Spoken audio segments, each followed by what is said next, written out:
E hoje é celebrado o Dia dos Povos Indígenas. Em um pronunciamento, a ministra Sônia Guajajara afirmou que a data celebra a riqueza dos povos que vivem no Brasil e fazem parte da tradição do país. De acordo com o último levantamento do IBGE, o Brasil conta com mais de 270 línguas indígenas.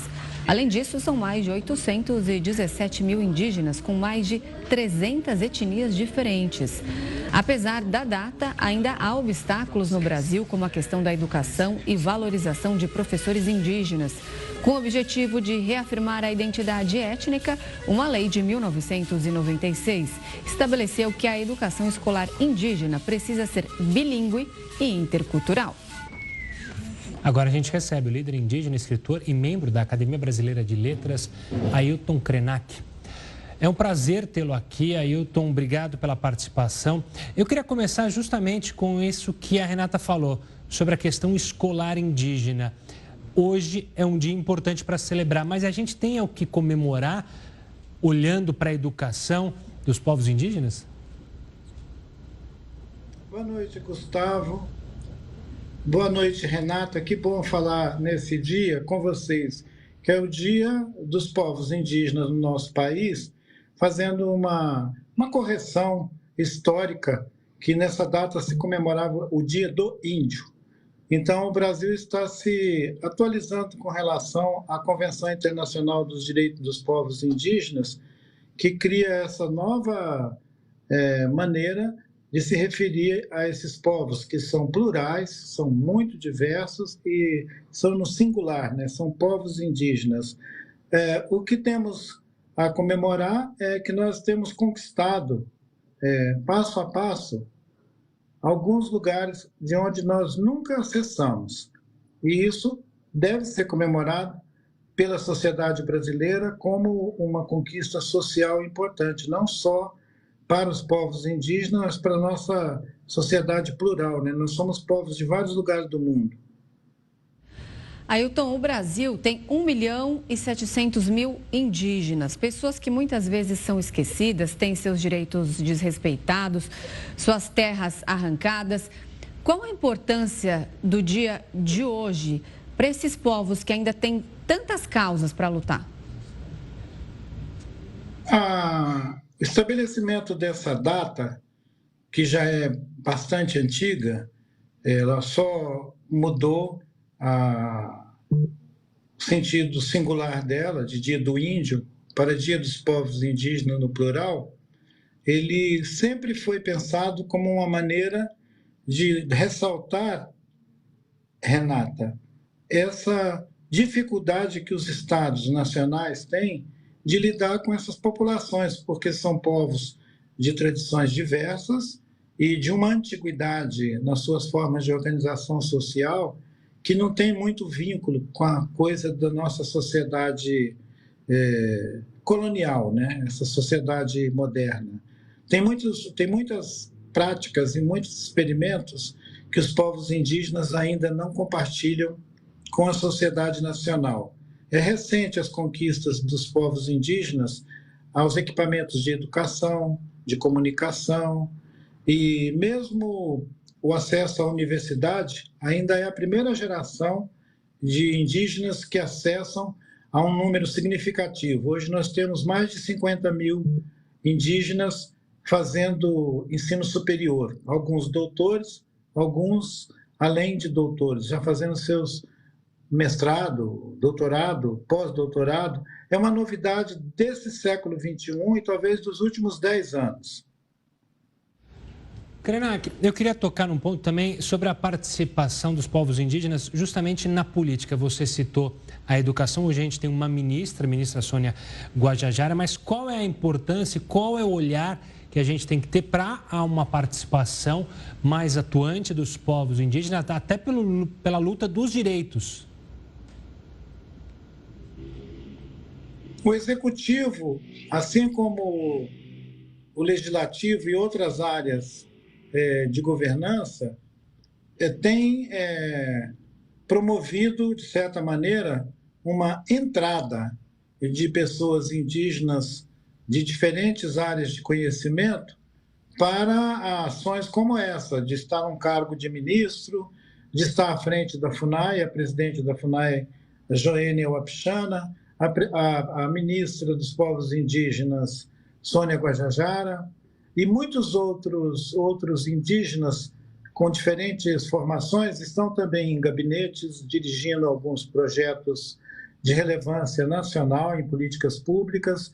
Outros estão membros de conselhos, como o Conselho Nacional de Política Indigenista, que deliberou sobre a demarcação de 2 terras indígenas, que foi um ato publicizado pelo governo recente, mas tem uma reclamação de que ainda tem terras indígenas expondo a comunidade à situação de risco e violência e que precisam ser homologadas, precisam ser demarcadas, precisam ser definitivamente reconhecidas. E nós acreditamos que a crescente participação dos indígenas nas agências de Estado, do governo federal, governo estadual, vai diminuir os conflitos entre povos indígenas, seus vizinhos agricultores, alguns inclusive garimpeiros, mas que tem agravado muito a crise sanitária, por exemplo, entre os povos indígenas. Os Yanomami estão passando por um período de gravíssima condição sanitária. Eles não podem beber a água dos rios deles, não podem comer os peixes estão contaminados com mercúrio do garimpo. E estão também tendo dificuldade de obter caça, porque os animais fogem dos lugares que estão sujos, né, como pelo garimpo, pela mineração. Então, nós precisamos de uma ação mais determinada do Estado brasileiro, independente de quem seja o governo, de estabelecer uma relação respeitosa com esses territórios, porque eles têm sido reconhecidos como áreas prioritárias para a conservação da biodiversidade no planeta.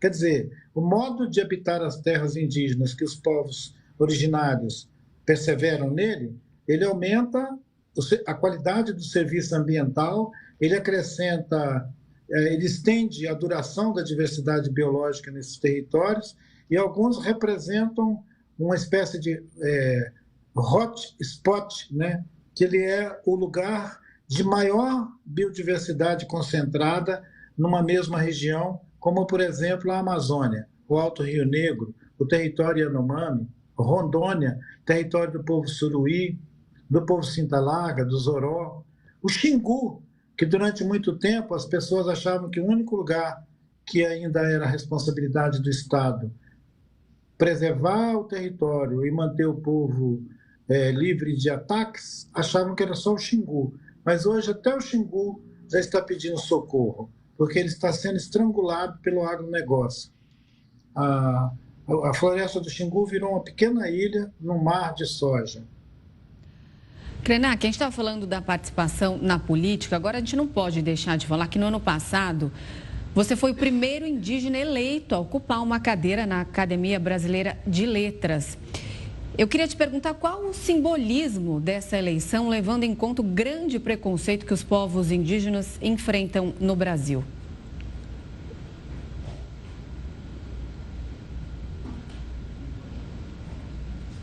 Renata, não é simbolismo. Eu entendo a expressão que você usou, mas a gente podia dizer que o que significa essa mudança?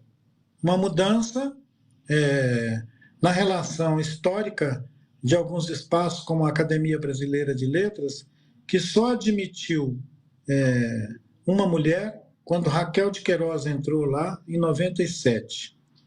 Significa que não foram só os indígenas que ficaram de fora desses lugares tão distintos, tão distinguidos na sociedade brasileira. Tanto aquelas que são estruturas de governo, do Estado, quanto aquelas que são estruturas de representação do poder social, político, intelectual. Um indígena na Academia Brasileira de Letras significa uma abertura significativa, exemplar, para que o resto da sociedade brasileira mude o seu trato desrespeitoso, preconceituoso e muitas vezes racista contra os povos originários. Krenak, só para a gente fechar, a gente pode fechar esse dia tão importante com um ar de esperança. Pelo que você falou, a gente tem avançado, esse avanço está devagar, rápido, poderia ser melhor. como que a gente pode fechar essa noite agora com esse dia tão importante para a história do Brasil, não só dos povos originários e povos indígenas? Eu não sei se onde vocês estão, Gustavo, vocês podem ver o céu e ver que tem lua. Então, nós podemos celebrar esse dia solar, que foi comemorado o Dia dos Povos Indígenas, dizendo para a lua: Tomiaquereré, tomiaqui, tomiaqui, tomiaqui, ereré, tomiaqui, tomiaqui, tomiaqui, ereré. Irnacandé, candé, irnacandé, candé, irnacandé, candé, irnacandé, candé, ereré. Tá certo. Cantando para a lua. Ailton Krenak, foi um prazer te receber aqui no Jornal da Record News. Parabéns pelo dia de hoje, uma boa noite, até mais. Gratidão. Tchau, tchau. Tchau, tchau, prazer.